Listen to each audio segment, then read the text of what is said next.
Magandang araw po sa ating lahat. Ang bahagi ko po Psalms chapter 68 verse 1 to 9. Pambasang awit ng pagtatagumpay.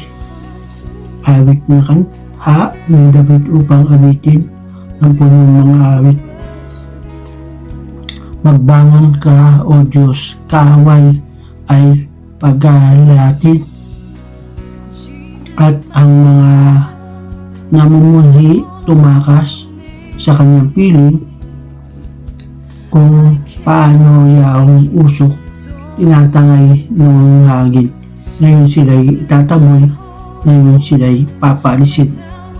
At kung paano kandila sa apoy ay natutunaw, sa harapan ng Panginoon ang masamay ay papanaw. Ngunit lahat ng magagalak matutuwa ang matuwid. Sa harapan nito, Diyos, galak sila, di malirip. Awitin natin ang Diyos, purihin ang kanyang ngalan. Maganda ng isang landas upang kanyang madaanan.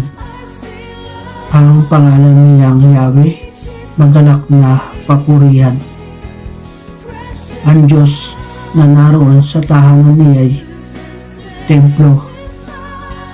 Tumingin sa ulila sa hanggala ng mga balo, may tahanan siyang sa sinumang nalulungkot. Ang bilanggo inahango upang sila'y ay malugod. Samantala tirahan ng suwail ay malungkot. Diyos ng ang inyong mga lingkod, sama sa paglalakbay, sa pagbagtas sa malawak na lupain ng ilan. Ang lupa ay nayayanig, bumubuhos pati ulan.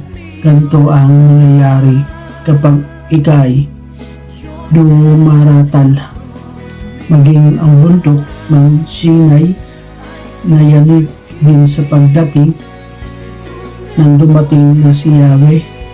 Ito ang Diyos ng Israel.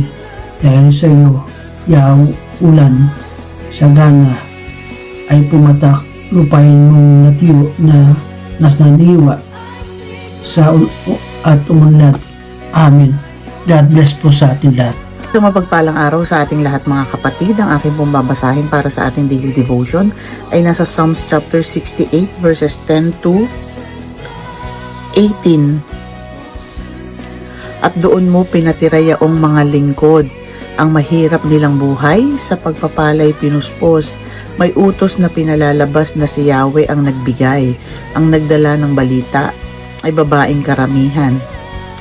Ang balitang sinabi ng dahil sa takot, mga harit hukbo nila'y tumatakas sa labanan.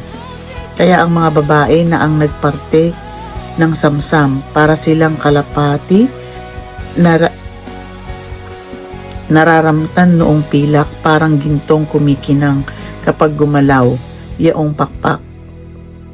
Mga haring nagsitakas pagsapit ng bundok Salmon.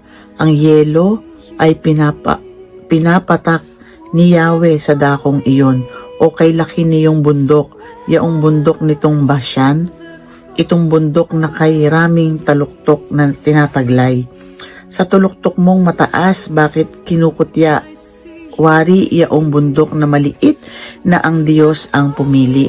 Diyos siya mananahan upang doon mamalagi. Ang kasama ay libu-libong matitibay na sasakyan galing Sinai. Si Yahweh ay darating sa dakong banal at sa dakong matataas, doon siya nagpupunta. Umaahon siya roon, mga bihag ang kasama. Kaloob mang nagbubuhat sa tauhang nag-aalsa, tinatanggap ng Panginoong Yahweh na doon na tumitira. Amen. Purihin ang ating Panginoon sa pagkabasa ng kanyang mga salita. Magandang araw po sa ating lahat. Ang ibabahagi ko po ngayon ay matatagpuan sa Book of Psalms chapter 68 verses 19 to 27. Ang sabi po dito, purihin ang Panginoon, ang Diyos nating nagliligtas.